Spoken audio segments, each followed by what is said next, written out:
បាទសូមគោរពជំរាបសួរបងប្អូនអរគ្នាបងនេះមានកូនជាងនៅខាងបាត់ដំបងបាទគាត់ផ្ញើជាប្រភេទកង់នេះជាប្រភេទកង់ស្គី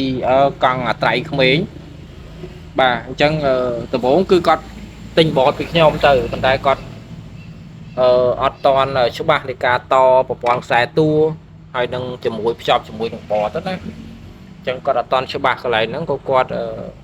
ធ្វើអត់ចេញក៏គាត់ផ្ញើមកឲ្យខ្ញុំដើម្បីការរៀបចំឡើងវិញតាំងពីបតរហូតដល់ប្រព័ន្ធខ្សែទូបាទ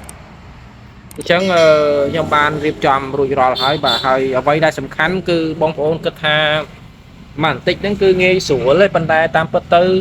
អ្វីដែលវាពិបាកនោះគឺនេះវាទំហំខ្សែបដូរតូចតូចទេបងប្អូនបាទអញ្ចឹងយើងអត់ដឹងថានៅក្នុងខ្សែមួយតសៃនេះ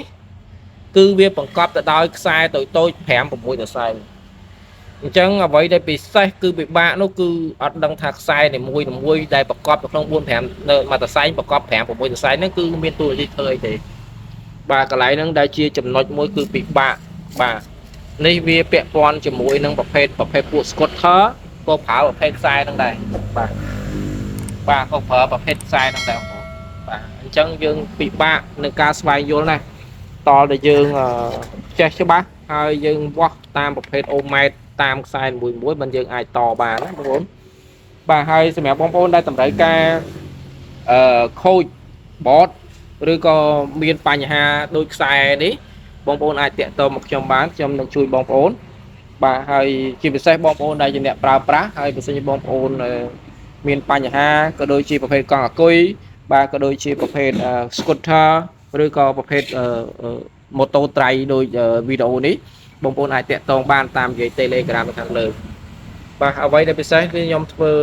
ដោយយកចិត្តទុកដាក់ហើយប្រកបទៅដោយគុណភាពខ្ពស់បាទសម្រាប់បងប្អូនទាំងអស់គ្នាបាទហើយជាចុងក្រោយគឺបងប្អូនដែលជាជាងបងប្អូនអាចត្រូវការគ្រឿង accessory ប្រភេទកង់អង្គុយក៏ដូចជាកង់2កង់3បងប្អូនអាចតាក់ទងបានបាទហើយខ្ញុំលក់តម្លៃពិសេសបាទសម្រាប់បងប្អូនដែលជាជាងប្រកបអាជីវកម្មហើយអ្វីដែលការរបស់របរខ្ញុំនោះគឺលក់ប្រកបទៅដោយគុណភាពខ្ពស់បាទហើយវីដេអូនេះខ្ញុំអត់មានច្រើនទេគ្រាន់តែជាការបង្ហាញជូនបងប្អូនអញ្ចឹងបើផ្សេងបងប្អូនមានអាការៈដូចខាងប្អូននៅខាងបាត់ដំបងដែលគាត់ជាជាងគាត់ធ្វើអត់ចេញអញ្ចឹងគាត់អាចផ្ញើមកសំណុំអញ្ចឹងមកតាំងម៉ូទ័រតាំងខ្សែតួខ្សែអីដើម្បីយកមកឲ្យខ្ញុំជួសជុលបាទអញ្ចឹងការធ្វើតេស្តបាទថ្មរបស់គាត់នេះក៏អត់ទាន់ខូចដែរបាទយើងអាចប្រើបានបាទអញ្ចឹងឥឡូវខ្ញុំបានរៀបចំរួចរាល់ហើយបងប្អូនបាទអញ្ចឹងអរគុណច្រើនសម្រាប់បងប្អូនដែលជាជាងដែល order មកខាងខ្ញុំក៏ដូចជាបងប្អូនដែលជាអ្នកប្រើប្រាស់បាទគាត់តែងតែជឿទុកចិត្តទៅលើហាងផងដែរបាទបើសិនបងប្អូនមានចំណាប់អារម្មណ៍កុំភ្លេចបងប្អូនអាចតាក់ទងតាមរយៈលេខ Telegram នៅខាងលើក៏ដូចជាលេខទូរស័ព្ទផងដែរបាទអញ្ចឹងប្រភេទស្កុតកង់ត្រៃនេះគឺខ្ញុំបានធ្វើហើយតាំងពី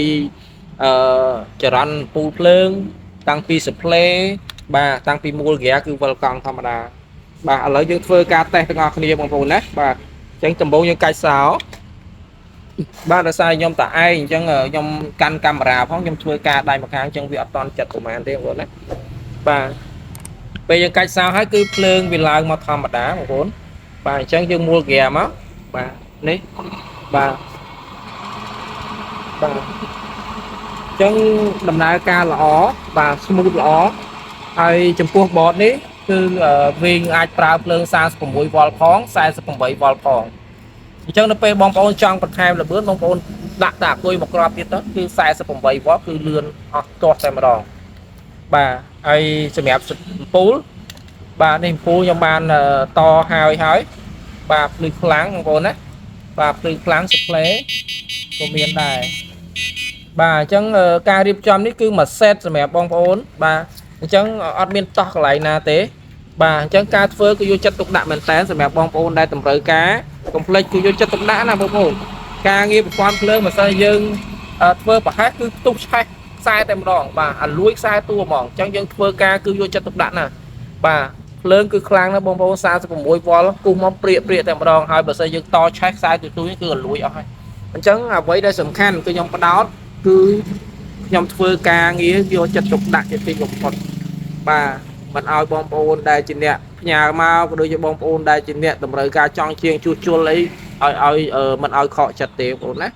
បាទអរគុណច្រើនសម្រាប់បងប្អូនដែលបានទស្សនាវីដេអូនេះហើយកុំភ្លេចបើសិនជាបងប្អូនមានចំណាប់អារម្មណ៍កុំភ្លេចជួយ like ជួយ share ដើម្បីចែកម្លែកជូនបងប្អូនយើងជាបន្តផងហើយកុំភ្លេចបងប្អូនជាជាងក៏ដូចជាបងប្អូនដែលជាអ្នកប្រើប្រាស់បងប្អូនអាចតាក់ទងបានតាមរយៈលេខ Telegram នៅខាងលើក៏ដូចលេខទូរស័ព្ទបាទអរគុណច្រើនសូមគោរពជម្រាបលាបាទបាយបាយ